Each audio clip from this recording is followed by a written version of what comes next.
All right, so let me ask stupid dog. I don't know what chapter this is of the Dog Wars, but this is a really weirdo kind of almost. This is almost a Johnny Depp-esque take on the Dog Wars. So, but it's up to me. The band said.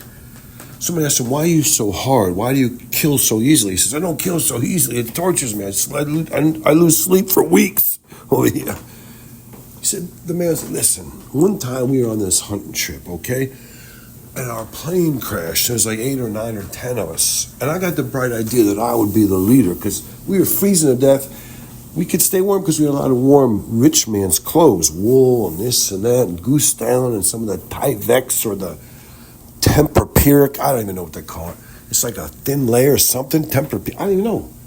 I said, give me the goose. Yeah, I'm a young stupid dog. I had a down vest or my little bean. They would put my legs through and they would button it around my torso. It kept me pretty warm.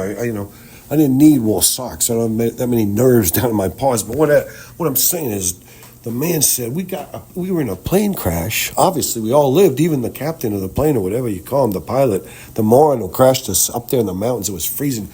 We had no radio. We couldn't do nothing. This, that, other thing. I said we got to do something. We started starving.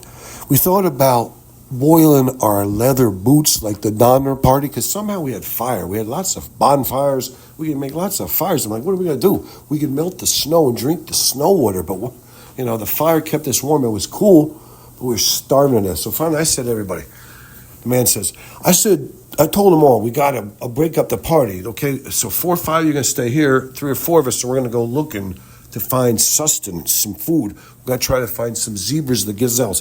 By the way, the man says, nobody knew it, but I was packing a little 34 revolver. A little tiny thing, a woman's pistol. I was packing a 34 snub nose with hollow point, 6 shots. It's funny because I only had 5 shots because I had a blank in there. I had the blank ready to shoot first because it was a warning thing. I maybe try to shoot you or scare you. Maybe I'd say, I'm going to blow your head off. I'll put the gun up to your head. I'll pull the trigger. But, a big thing would come out and burn the side of your head. It might even hurt you. But it wouldn't be a bullet. It would be like the wadding from the bullet. There was no lead. Oh, it doesn't matter. Whatever. So anyways, I had that 34 tucked in my waistband. But I had all these goose down jackets and these Parkers and these like Carhartt, whatever you say.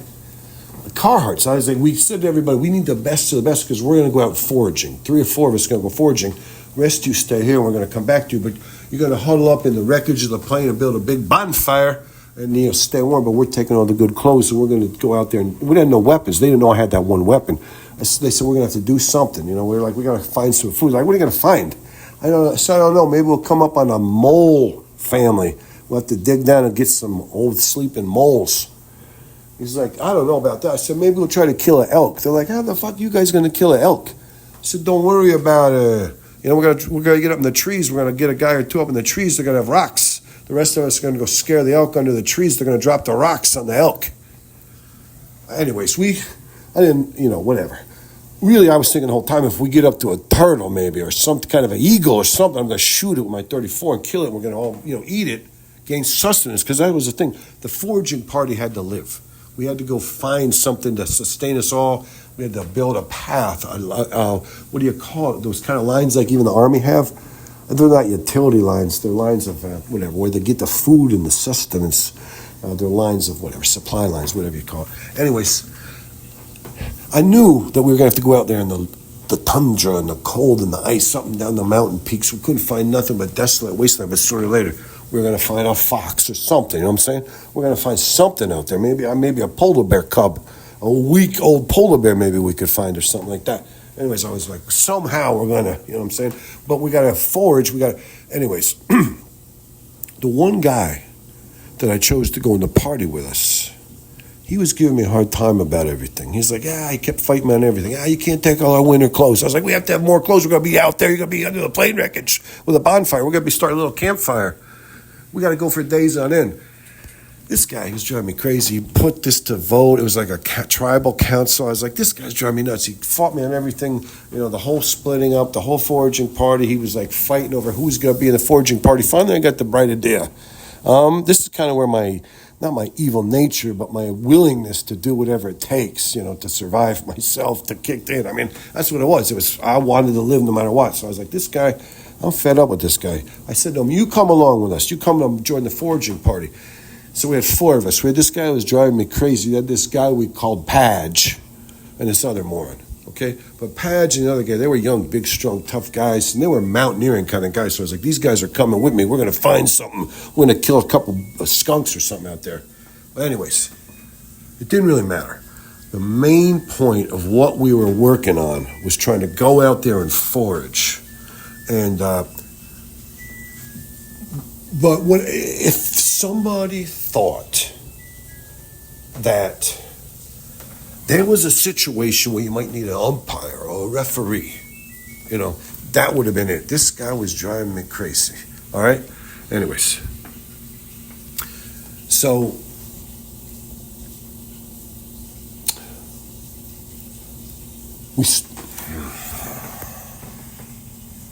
we start walking down the trail when we split up. It took a long time. I just wanted to do the backstory on why I picked up a rock about 100 yards outside the camp. I worked my way to the back of the line. I started out in front, showing the way we were going because I wanted to go where there was this big cliff. I picked up this rock that I had eyed up when I went out and peed. I did my peeing and pooping. I took this big rock. I'd covered it back with snow. No one knew it was there. I picked it up and I smashed this guy's head down. He went down whimpering and crying. I jumped on him and I smashed his head flat like you were smashing the head of a fish. Okay? I mean, this guy's head went splatter. And I stood up and I was like, this son of a bitch, I ain't putting up with that kind of bullshit. We're in a do-or-die situation. And the two guys, Padge and the other guy, like, oh my God, you killed the guy. I was like, oh shit. Because, listen, guys, settle down. I was like, whatever. We got to throw the body over the cliff. That was my whole mindset. I was going to kill this guy for getting up on my shit too much when I knew I had to have my full power to survive this plane crash, desolate thing we were involved with. Okay? And so whatever, I had to kill this guy because he was giving me a lot of troubles. So that's when I knew that. If you ask me when did I know I was a dog wars kind of a guy, I mean, that was the first time, but it was the mother of necessity. I'm saying his invention, or in this case, cold-blooded murder. But the guy had it coming. He kept running his jab. I was like, don't you understand the outcome here? We're playing for keepsies. We're playing for keepsies here. You know what I'm saying? We're up on the top of a mountain, the Andes Mountains. I don't even know it was Andes. It was like the Andes. I don't even know what it was. I'm a dog. I mean, the man's not a dog, but the man was like, I was trying to figure out, because the man never did say what kind of mountains they were, or where even these, I didn't even know what they were hunting, though. That's what he told me they were hunting. I think they were going to Alaska, maybe.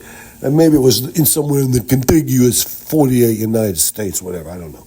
Anyways, so the man's like, guys, he's telling Padge and the other one, they're bawling and crying. He's like, guys, we got to throw this guy over the cliff. And all of a sudden, the man's like, holy shit. Then I realized, no, I'm not throwing this guy over the cliff. We got to strip him. We got to strip him of all his clothes.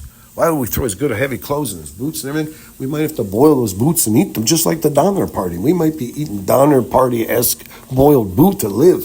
And our whole thing was we had to go out there into the tundra and scavenge and go, Anyways, it occurred to me as I was getting ready to throw this guy's naked corpse over the cliff so it wouldn't bug anybody back at the camp. There's only 4 of them. Now there's only 3 of us, But there's 4 or 5 back there. I don't know. Anyways, all of a sudden I'm like, oh shit, we cannot throw this guy. That's meat I'm throwing over the cliff. I'm throwing over meat here. That's like a month's supply of meat for all 7 of the remaining of us. You know what I'm saying? So I was like, no, guys, wait. I stopped them. I was like, listen here. We're going to have to cut that guy. We have to butcher this guy. Here's what we're going to have to do. We have to butcher this guy, pack him with us. We're going to have to eat him every so often because that will extend. We'll build up we're already starving hungry. We don't even know how many days we can survive out here. We're going to have a few ounces, 6, 7, 8 ounces of this guy's flesh cooked. We're going to cook it. We're going to get the protein. We're going to get whatever you say, the corpuscles, the fat molecules, the carbs, and we're going to, synergize. And we're going to go further. And, we'll only eat portions of this guy every like 3 days, but we'll be able to go so much further. We may be able to spend 2 or 3 months and get our way back here. We might be able to find an elk or something like that, or maybe a Bambi, something that we could kill and bring back and eat together communally. And the man was like, Padge and the other guy were bawling and crying, and they looked like they were going to rebel, and the man started arguing with him. He's like, guys, and I'm relaying the story that the man verbatim told, but I'm trying to tell it imitating the man. I'm the dog doing an imitation of the man, doing an imitation of himself, because he was talking. Anyways, the man was like, guys, let me explain this to you, okay? I think what we're going to do is we're going to get out there for a while. So far, we're going to explore, like you have a base camp before you go up to the thing at the top. We're going to have a base camp situation out here far away from the plane wreckage. we're going to butcher this guy. We're going to eat some ourselves. We're going to take some back, some butchered meat. The guys won't know what it is back at the plane. We're like, oh my God, we got so lucky. We killed a whatever. You know what I'm saying? We'll figure out something like out here that maybe, like I keep coming back to the elk. It's a big fleshy animal. Anyways, we could give him some of this guy's meat off. We'll cut his ass and his thighs. You know what I'm saying? We'll butcher it up. They won't know. It's like red meat. We're like, cook this meat, guys. We're going back. This way we could keep the whole thing going and we'll live. We'll survive that way. With the dog. If you're asking me what time was it or when did I know that I was capable, because I'm a really nice guy. I mean, my whole thing up to this point, no one even knew about this other thing. And some people supine that I might be multi-personality. And that's a lot of shit, because just, you don't have to be a Dog Wars kind of guy until somebody makes you. You know what I'm saying? That's the whole thing. I'm not looking to go out and become a Dog Wars kind of guy. I just want to, once you kind of come into my territory, you start pushing me around. Like, if you're trying, like I'm just saying this is an excuse. This is just an example. If you're going to try to anally rape me or something like that, I'm going to fucking, whatever it takes. That's how you know. Put yourself in that situation. What are you going to do? You're going to bend over and go, oh, no, don't do it. I got to enjoy it. I got to learn to like it. You're going to say, no. You're going to just cut this guy's pecker off. You're going to gnaw it off with your own teeth if you have to. You know what I'm saying? And I'm a young, stupid dog. We don't really have a lot of homosexuality in the canine community, but every once in a while you see two dogs humping each other, like taking turns humping back and forth. Like, we're trying to practice. What are you doing? It's like gym class. We're trying to practice over here. You know what I'm saying? Anyways, that's the way dogs do it. But the man was like, nah, I'm not doing that. Nobody's doing that. And this is the thing. I'm not trying to go out and become a Dog Wars kind of guy. I'm just saying, and I'm a young, stupid dog. And this was like almost an aside take. I don't even know if we're going to number this take. And it's an episode of the Dog Wars anyways. Or whatever it is of the Dog Wars. Anyways, this is something to chew on. This is something to realize or understand. The backstory of the man, how he became a Dog Wars kind of guy. Went up to this point, you never heard nothing about this stuff. If you research all our past takes on the dog post, you're not going to hear anything about Dog Wars up until like 2.5, 3 months ago. I'm a young, stupid dog. Don't worry about it.